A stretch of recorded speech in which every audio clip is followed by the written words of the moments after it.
ನಮಸ್ಕಾರ ರೈತ ಬಾಂಧವರೇ, ನನ್ನ ಹೆಸರು ರವಿಪೋಳ್ ಅಂತ. ನಾನು ಈಗ ಗೋಕಾಕ್ ತಾಲೂಕಿನ ಗ್ರಾಮಕ್ಕೆ ಬಂದಿದ್ದೇನೆ. ಈಗಾಗಲೇ ನಾನು ಶಿವಾಜಿ ಸರ್ ಪ್ಲಾಟ್ಗೆ 2 ಎಕರೆ ಕಬ್ಬಿಗೆ ನಮ್ಮ ಅಟೋಮ್ ಕಂಪ್ನಿಯ ಪ್ರಾಡಕ್ಟ್ಗಳನ್ನು ಕೊಟ್ಟಿದ್ದೇನೆ. ಅವರು ಕೂಡ ಬಳಕೆ ಮಾಡಿದ್ದಾರೆ. ಈ ಅಟೋಮ್ ಕಂಪ್ನಿಯ ಪ್ರಾಡಕ್ಟ್ ಬಳಕೆ ಮಾಡಿ ಯಾವ ರೀತಿ ರಿಸಲ್ಟ್ ಬಂದಿದೆ ಏನಂತ ಈಗ ಶಿವಾಜಿ ಸರ್ ಅವರು ಸ್ವಲ್ಪ ಹೇಳ್ತಾರೆ. ನಮಸ್ತೆ ಶಿವಾಜಿ ಸರ್ ಅವರೇ. ಕಬ್ಬು ಚಲೋ ಬಂದಿದ್ರಿ. ಹಾಂ ಸರ್, 2 ಎಕರೆ ಐತ್ರಿ. 2 ಎಕರೆ ಐತ್ರಿ. 2 ಎಕರೆಗೆ ನಮ್ಮ ಕಂಪ್ನಿ ಪ್ರಾಡಕ್ಟ್ಗಳನ್ನು ಯೂಸ್ ಮಾಡ್ಯಾರಿ. ಹೋದ ವರ್ಷನೂ ಅನೇಕ ಆರ್ಗಾನಿಕ್ ಕಂಪ್ನಿ ಮಾಡಿದ್ರಿ. ಇಳುವರಿ ಸರಿ ಬಂದಿಲ್ಲ ಅಂದಿರಿ. ಈ ಸಲ ನಮ್ಮ ಕಂಪ್ನಿಯ ಒಂದು ಡ್ರಿಂಚ್ ಮತ್ತು ಸ್ಪ್ರೇ ಮಾಡಿರಿ. ಏನ್ ಅನ್ಸಿದೆ ಸರ್ ನಿಮ್ಗೆ ಕಬ್ಬಿಂದ?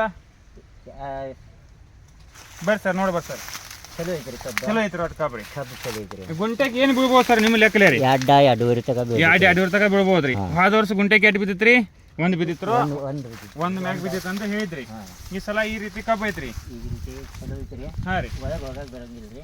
ಒಳಗೆ ರಾಡಿ ಐತ್ರಿ. ರಾಡಿ ಐತ್ರಿ. ಮಳಿ ಬಾಳಾಗ ಸರ್, ಹಿಂಗಾಗಿ ರಾಡಿ ಐತ್ರಿ, ನೀರ್ ಐತಿ. ಅದಕ್ಕಾಗಿ ಏನೈತಿ ಒಳಗೆ ಹೋಗಕ್ಕೆ ಬರಂಗಿಲ್ಲ. ಈ ನಮ್ಮ ಕಂಪ್ನಿ ಪ್ರಾಡಕ್ಟ್ 2 ಎಕರೆಗೆ ಯೂಸ್ ಮಾಡ್ಯಾರಿ. ಉತ್ತಮ ರಿಸಲ್ಟ್ ಕಂಡಾರು ಸರ್. ಅದೇ ರೀತಿ ಗುಂಟೆಗೆ 2 ಟನ್ ಬೀಳ್ತದೆ ಅಂತ ಸರ್ ಅಭಿಪ್ರಾಯ ಹೇಳ್ತಾ ಇದ್ದಾರೆ. ನಮ್ಮ ಕಂಪ್ನಿ ಪ್ರಾಡಕ್ಟ್ ಬಳಕೆ ಮಾಡಿ ಉತ್ತಮ ರಿಸಲ್ಟ್ ತಗೊಂತ ಶಿವಾ ಸರ್ಗೆ ಧನ್ಯವಾದಗಳು.